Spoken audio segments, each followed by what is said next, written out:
Salam sejahtera, perkenalkan saya Yolanda Gertrudis Naisumu, SPD MSI, dosen pada program studi biologi Fakultas Pertanian Universitas Timor. Sejak saya menjadi dosen pada program studi biologi, saya dipercayakan untuk mengampu mata kuliah mikroteknik. Mata kuliah mikroteknik ini merupakan mata kuliah pada semester 2 dengan bobot SKS, 3 SKS, 2 SKS teori, dan 1 SKS praktikum. Kode mata kuliah ini adalah SBO 23320.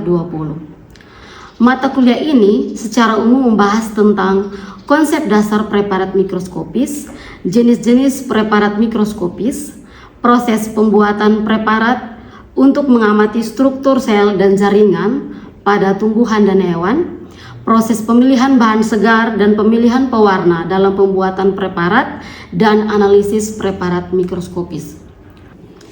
Metode pembelajaran yang digunakan pada mata kuliah ini adalah ceramah, diskusi, dan praktikum.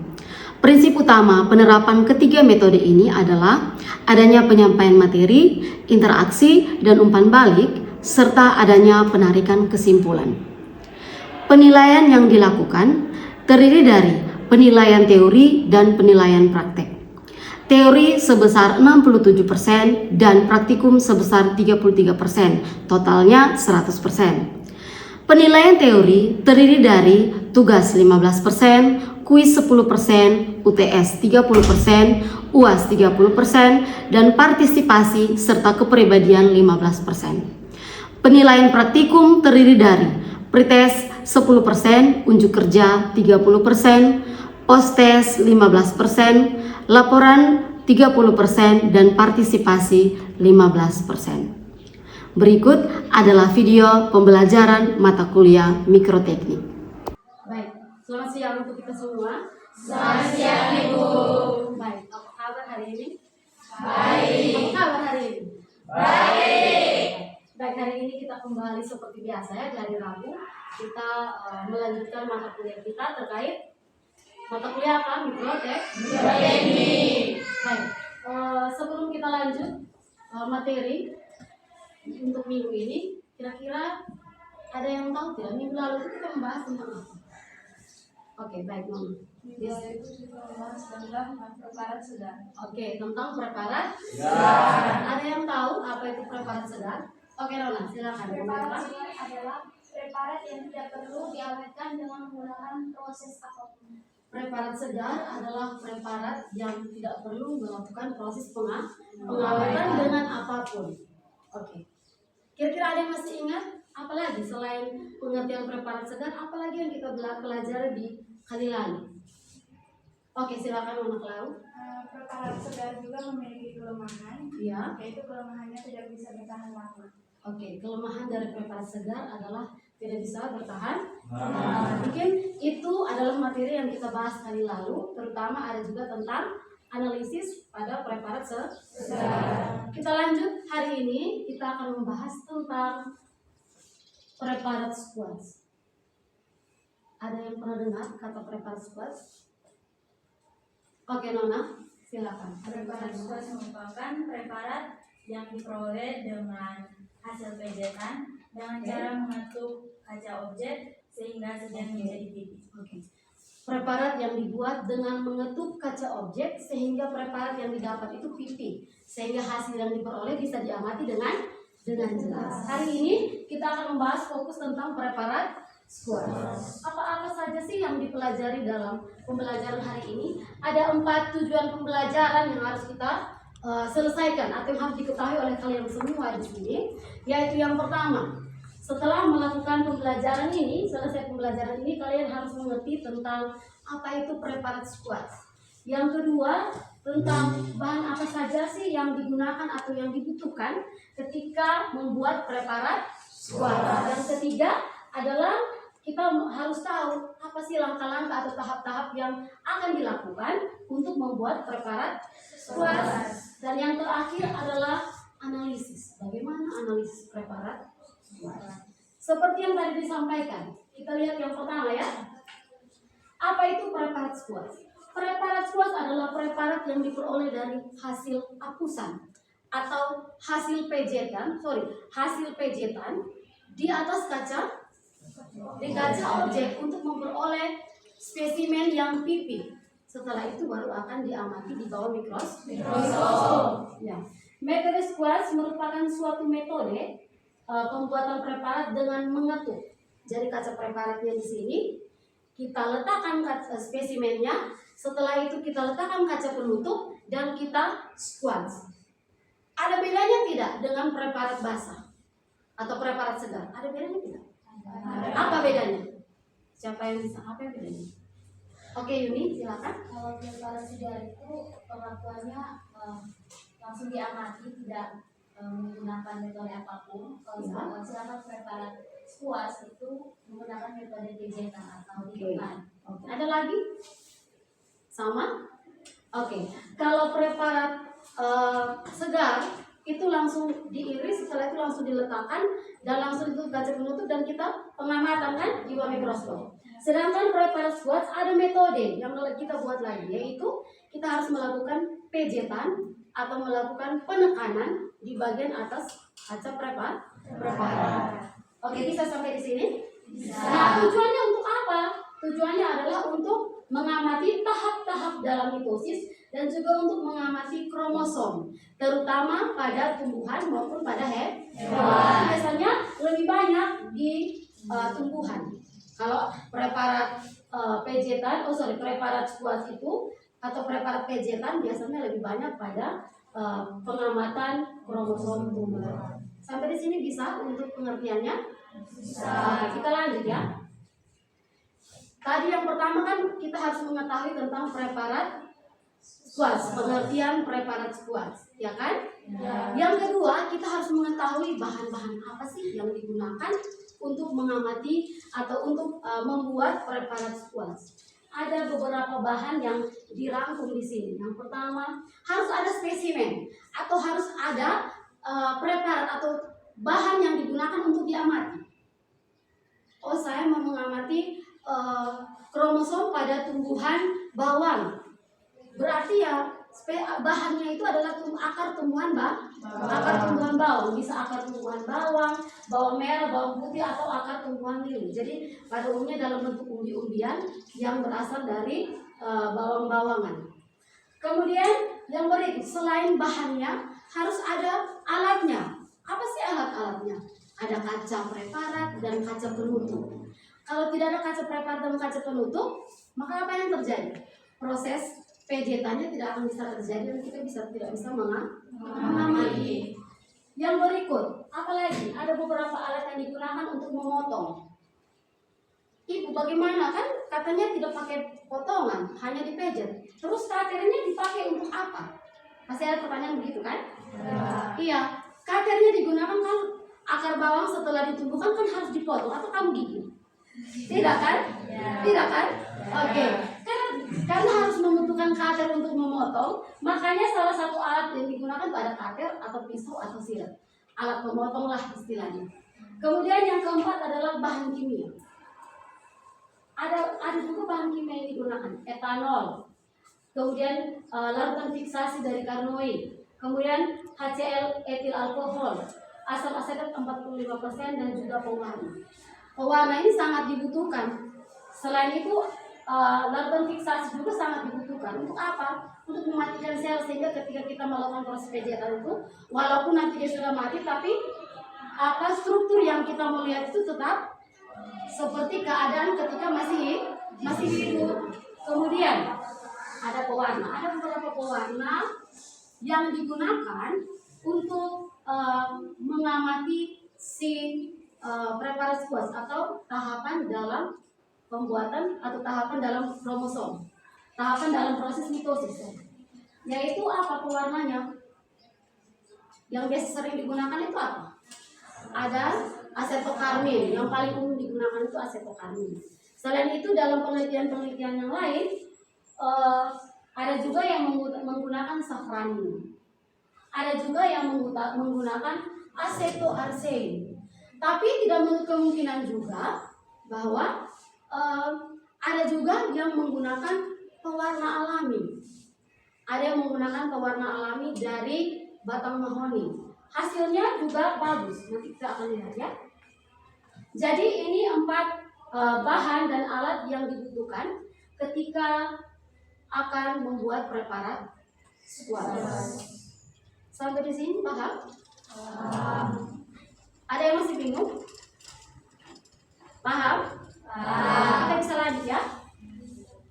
Oke. Kemudian yang berikut, langkah-langkah yang harus dilakukan ketika mau melakukan atau membuat preparat squash. Yang pertama, apa? Otomatis harus ada tumbuhannya, toh? Ya. Tumbuhannya harus diambil, kemudian diapakan? Ditumbuhkan dulu. Ditumbuhkan di mana? Di medium air. Medium air. Kenapa kita harus menggunakan medium air? Karena kalau tidak pakai air, tumbuhnya dia bisa bertumbuh tapi lama. Kalau kita pakai air itu sekitar 1 sampai dengan 6 hari itu sudah bertumbuh. Oke? Kemudian setelah ditumbuhkan, kalau dia sudah bertumbuh, ujung beberapa akar itu dipotong. Dan dimasukkan ke dalam larutan fiksasi. Tadi larutan fiksasi yang tadi itu apa?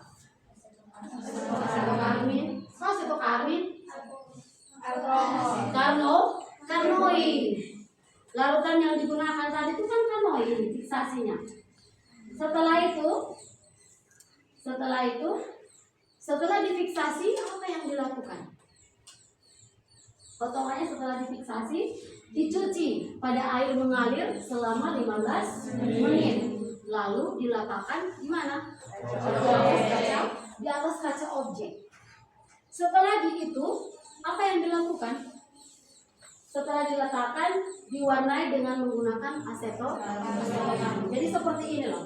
Jadi misalnya ini tumbuhannya, bawahnya. Di bawah kan ada akar-akarnya toh? Ya. Di bawahnya kan ada akar-akarnya kan? Ya. Tahap pertama yang dilakukan adalah pemotongan. Setelah pemotongan, kita pindahkan kembali dia ke botol vial. Kemudian kita fiksasi. Ini menggunakan larutan fiksasi. Larutan fiksasi itu apa? Larutan karnoid. Atau bisa juga menggunakan FAA. Formalin asetik alkohol. Kemudian setelah dimasukkan dalam larutan karnoid, setelah 5 sampai dengan 10 menit kita keluarkan, pindahkan dia ke tempat lain. Setelah pindahkan dia, kita cuci 3 kali. Setelah itu kita campurkan dia, masukkan dia ke dalam larutan apa? Campuran larutan HCl dan larutan etil alkohol. Selama berapa menit? Selama 5 sampai 10 menit.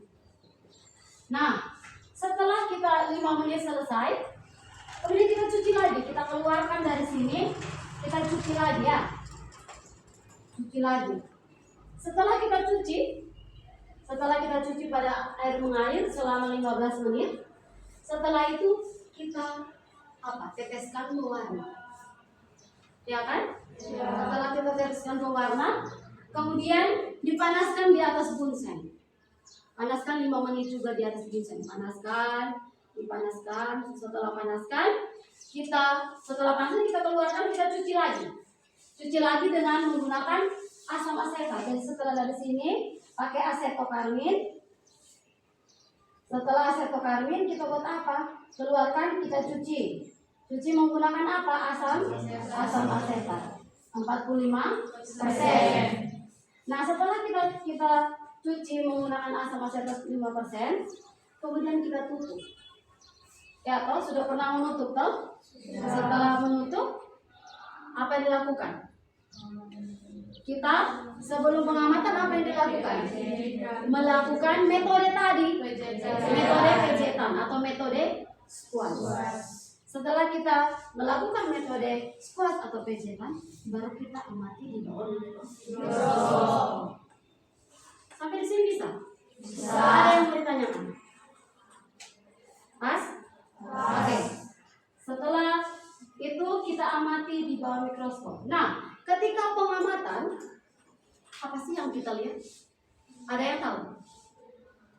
Pas pengamatan, apa yang kita lihat? Tahapan-tahapan dalam mitosis. Tahapan-tahapan dalam mitosis. Nah, oke. Tahapan-tahapan dalam mitosis. Jadi, setelah kita melakukan pengamatan preparat squash yang telah dihasilkan, maka dapat diamati beberapa hal, yaitu diantaranya mengamati kromosom dan juga mengamati tahapan-tahapan dalam mitosis. Apa saja tahapannya?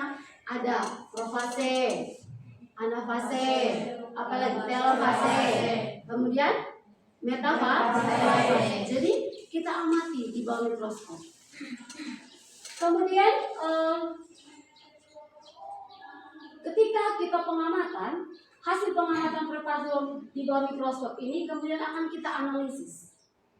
Ada yang sudah pernah melakukan analisis? Sudah? Sudah melakukan analisis selain pada preparat squash? Sudah. Preparat apa? Preparat segar. Ketika analisis preparat segar, apa yang dilakukan? Apa yang dianalisis?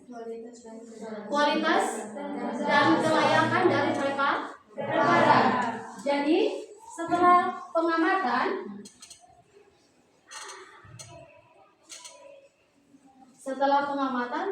ada apa yang kita mendapatkan apa? Gambar toh? Atau mendapatkan hasil.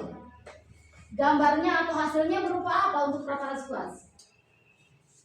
Berupa apa? Tahapan dalam mitosis. Ketika selesai mendapatkan hasil berupa gambar tahapan dalam mitosis, kemudian apa yang kita lakukan adalah melakukan analisis. Ketika melakukan analisis, yang bisa jawab angkat tangan ya. Ketika melakukan analisis, apa saja yang dianalisis atau apa saja yang dianalisis atau dihitung? Ada kejelasan, ada kualitas dan kelayakan. Ini untuk analisis secara kuantitatif. Tapi ada juga analisis secara kualitatif. Ya, ada analisis secara ini. Ada dua jenis analisis ya. Untuk hasil yang didapat dari preparat squash itu bisa dianalisis. Analisisnya itu ada dua jenis analisis. Yang pertama, analisis kualitatif dan juga analisis kuantitatif. Analisis kualitatif dan kuantitatif. Ada yang tahu? Yang mau jawab angkat tangan. Ada yang tahu perbedaan antara analisis kuantitatif dan kualitatif? Silakan, ya, Pak Desi. Analisis kualitatif itu dalam bentuk deskriptif, dan tidak dalam bentuk angka. Analisis kualitatif dalam bentuk deskriptif atau tidak dalam bentuk angka, hanya dalam kata-kata, diceritakan, ya toh? Kalau analisis kuantitatif apa Desi? Analisis kuantitatif itu dia dalam bentuk angka. Dalam bentuk angka atau dalam bentuk perhitungan. Jadi beda ya antara analisis kualitatif dengan analisis kuantitatif. Kalau yang kualitatif berarti dia hanya dideskripsikan, diceritakan. Oh ya, metode yang didapat adalah hasil yang didapat adalah tahap-tahap mitosis paling tinggi adalah profase. Karena apa? Itu diceritakan. Itu analisis secara kualitatif, mendeskripsikan. Kalau analisis secara kuantitatif, kita menghitung persentase. Persentase yang dihitung tadi ada dua ya, yaitu kualitas dan kelayakan. Bisa? Dengan menghitung persentase. presentasi. Untuk apa sih kita menghitung presentasi kualitas dan kelayakan? Ketika kita menghitung presentasi kualitas, kita mau tahu sejauh mana kualitas dari preparat yang kita buat. Tapi ketika kita mau menghitung kelayakan, apakah itu kita mau tahu apakah kita punya preparat yang kita buat ini layak digunakan oleh orang lain atau tidak? Jangan sampai kita buat tapi tidak layak digunakan. Atau ternyata sebenarnya layak digunakan, tetapi karena kita tidak melakukan yang namanya analisis, akhirnya ya kita tidak tahu. Dan kita tidak bisa memberikan ke orang lain untuk orang lain gunakan, atau kita tidak bisa memberikan kepada teman-teman kita untuk digunakan. Bisa ini? Bisa. Oke. Tadi kan ada dua analisis kualitatif dan analisis kuantitatif, analisis presentase. Nah, kita mau lihat secara dalam tentang kalau analisis kualitatif itu kan hanya mendeskripsikan, toh. Kita bisa dengan melihat gambar, kita membandingkan dengan literatur lain, kita sudah bisa mendeskripsikan, oh punya saya ini, sedangkan di metode atau penelitian sebelumnya itu hasilnya seperti ini. Kenapa hasil saya bisa berbeda? Itu kita bisa menceritakan. Itu yang disebut dengan analisis kualitatif. Tapi kuantitatif, presentasi, itu kita harus apa? Kita harus benar-benar menghitung apakah benar dia berkualitas tidak, apakah benar dia berkualitas dan layak tidak digunakan. Nah, kita lihat secara dalam lagi ya, analisis kuantitatif. Nah, menurut Dewi et al. 2017 itu, ini juga diambil ya, ini ada literaturnya, bahwa analisis kuantitatif itu terdiri dari kualitas dan kelayakan. Kalau yang kualitas, ada beberapa indikator yang harus dilihat. Yang pertama, kualitas. Ada berapa? Ada dua. Apa saja? Angkat tangan. Apa? Oke. Kejelasan dan kekontrasan. Kejelasan dan kekontrasan. Kekontrasan ini di sini ada apa ya? Jelas ya. Kejelasan itu ada 3 aspek indikator yang akan kita lihat. Yang pertama, jika bagian-bagiannya sangat jelas, ada 3 indikator yang dinilai ya di kejelasan. Jika indikatornya jelas, sangat jelas, nilainya 3. Jika indikatornya jelas saja dibedakan dengan jelas, nilainya 2. Jika indikatornya itu tidak jelas, tidak dapat dibedakan dengan jelas, nilainya 1. Sedangkan kekontrasan juga begitu. Jika pewarna hanya terikat kuat pada satu sangat kontras, itu nilainya 3. Kalau dia hanya kontras saja, dia masih terikat dengan beberapa bagian tertentu, berarti nilainya 2. Kalau dia pewarnanya itu diikat oleh semua jaringan, nilainya 1. Dari nilai ini kita bisa menentukan yang namanya kualitas. Oh, kalau yang mau memberi nilai itu 3 ditambah dengan 3/6, hasilnya dikali 100, hasilnya berarti 100%. Berarti kualitas dari preparat kita itu 100%. Sedangkan indikator yang berikut, kriteria yang berikut itu adalah kelayakan. Kelayakan ya. Kalau di kelayakan itu ada berapa indikator, ada berapa aspek yang kita nilai? Ada banyak. Ya silakan, Anselma. Ada berapa? Ada 4. Apa saja? Gelembung udara, Ada tidaknya gelembung udara, posisi preparat, identitas preparat, dan penyerapan. Oke. Ini juga sama ya. Masing-masing ada indikatornya ya. Ada indikator. Oh, yang gelembung udara. Jika gelembung udaranya tidak ada gelembung udara, nilainya 3. Ada tapi sedikit, itu nilainya 2. Ada dan banyak, nilainya 1. Begitupun juga dengan posisi. Posisinya baik, sangat baik, nilainya 3. Posisi baik nilainya 2, dan kalau kurang baik nilainya 1. Kalau ada identitas dan lengkap, nilainya 3. Ada identitas tapi tidak lengkap, nilainya 2. Tidak ada identitas, nilainya 1. Penyerapan juga begitu. Penyerapan tinggi nilainya 3, penyerapan sedang nilainya 2, dan penyerapan rendah nilainya 1. Dari situ kita bisa menghitung ini tergantung dari penilai, dia memberi nilai berapa. Hasil penilaiannya itu akan dihitung kemudian dalam rumus, kemudian baru kita bisa tentukan dia layak tidak, dia berkualitas tidak. Paham sampai di sini? Paham. Oke, kita lanjut. Oke.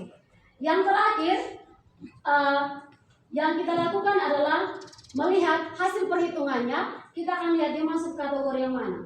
Kalau dia sangat rendah berarti ini kategorinya 80 sampai dengan 100 dan seterusnya ya, sesuai dengan indikator yang ada.